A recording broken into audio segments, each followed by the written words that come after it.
Assalamualaikum warahmatullahi wabarakatuh. Kun channel Isaac Ibrahim ani immoo obboleessa keessan Isaac Ibrahim baga gara channel kanaatti nagaan dhuftan isiniin jedha.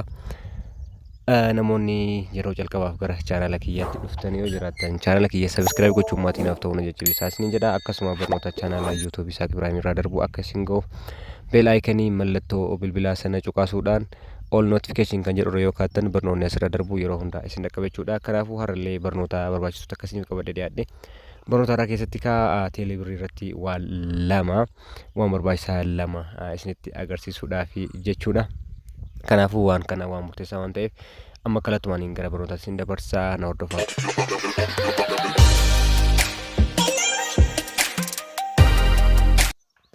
Hayyeekaa amma calqaba irratti waan isin gootan teelee birrii keessan ni bantanii calqaba appilikeeshinii teelee bir super app ka jedhamu Play Store irraa yookiin immoo App Store irraa ni buufattu. Erga buufattan haala kanaan isinii dhufa bilbila keessan lakkoofsa bilbila keessan itti barreessanii login jettanii jechuudha. Yookiin next jennee achi booda PIN keessan isin gaafata yookiin passwordii teelee birrii keessanii dijiitii 6 kan ta'e isin gaafata sana booda itti barreessitu jechuudha. Achi booda haala kanaan isinii dhufa teelee birrii keessan isa kana fakkaata. Kun gubbaa irratti agartan kan amma itti mare kun baalaansii kiyyaa jechuudha. Qarshii kun 8 bakka kana qaba fakkeeffanii qarshii kana waan fedhen gochuu akka danda'uudha kan isin beekuu qabdan jechuudha. Kun baalaansiidha. Transakshinii warra raawwatanis ilaaluu dandeessu. Kanaaf achi booda bakka amma itti mare kana airtime yookiin package kan jedhu kana irratti cuqaastanii yoo jettan jechuudha.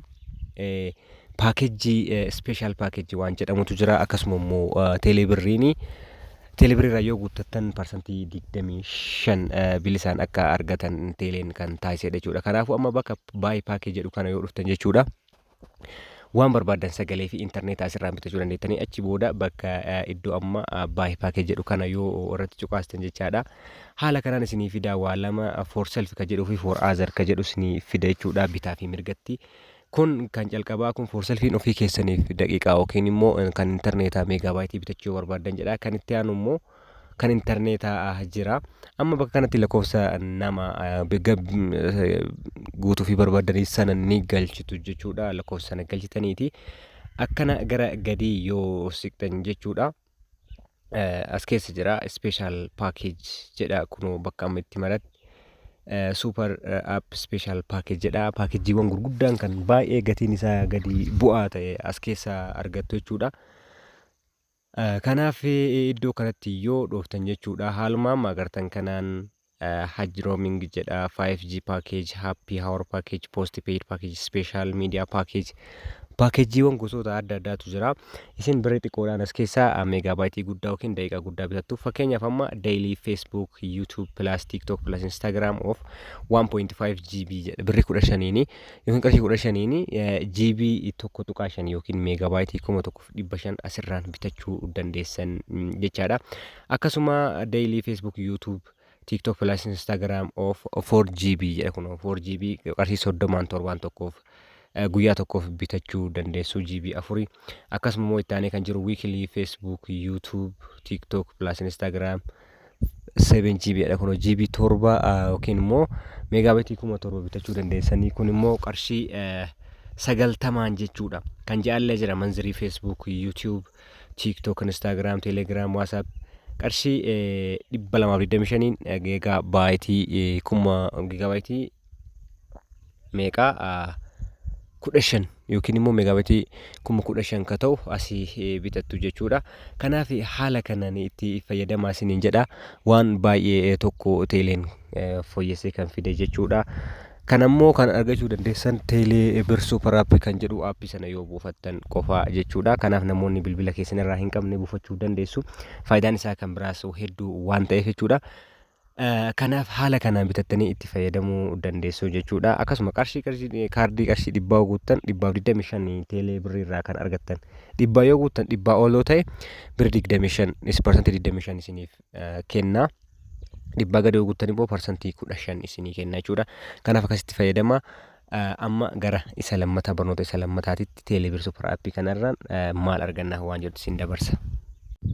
Kanaaf amma jala kanatti teelee birrii keessan teelee bir super app keessan yeroo bantan jala kanatti apps ka jedhu ishee amma qalamaan irra mareetan jechuudha. Isiisan kilik yoo gootan fuula biraa isinii fuula san keessatti iddoo teelee gabayaa jedhu argattu. Teelee gabayaa sana keessatti iddoon sun bakka meeshaalee Itiyoo Telekoom irraa bitattanii jechuudha onlaayiniidhaan ajajjanii irraa bitattaniidha. Iddoon sun jechuudha iddoo teelee gabayaa jedhu sana kilikii gootan. Kanaaf nama fakkeenyaaf available device jedha. Qafoowwan yookiin bilbiloota Itiyoo Telekoom gurguru as biratti kan isinii fidu jechuudha. Meeshaalee hundi handseetiin hundi as jira jechuudha onlaayiniidhaan ajajachuu dandeessanii. Kunniin amma bilbiloota jechuudha. Bilbiloota kanneen onlaayiniidhaan ajajachuu dandeessanii. Fakkeenyaaf bilbila amma argitan kana tokko irratti yoo gadi cuqaastan gatii isaa wajjin kalarii bifa isaa waan of keessaa qabu GB isaa staatasii isaa hunda as biratti kan isinii fiduudha jechuudha.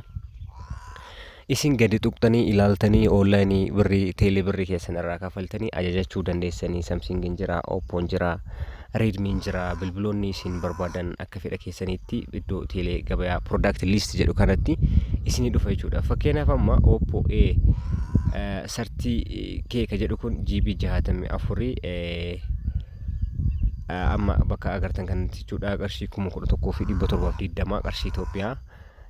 Akkasuma Oppo A17 kun jechuudha kilikii irratti gootan jechuudha diteelii isaa isinii fida. Gurgurame yoo hin gurguramne kan jedhullee isinii fida.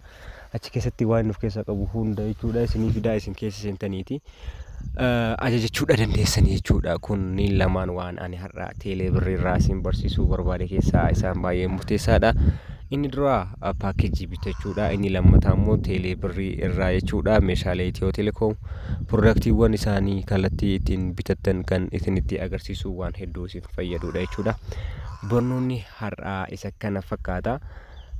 Kan amma agartan kunniin isuma dura isinitti argisiise Samsungin jira.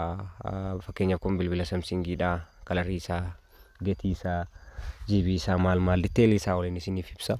Asirraa ajajattanii bitachuudha dandeessanii isiniin jedha. Kun haala amma argitan kanaani kun amma sold out jedha gurguramee jira amma mobaayilii kuni.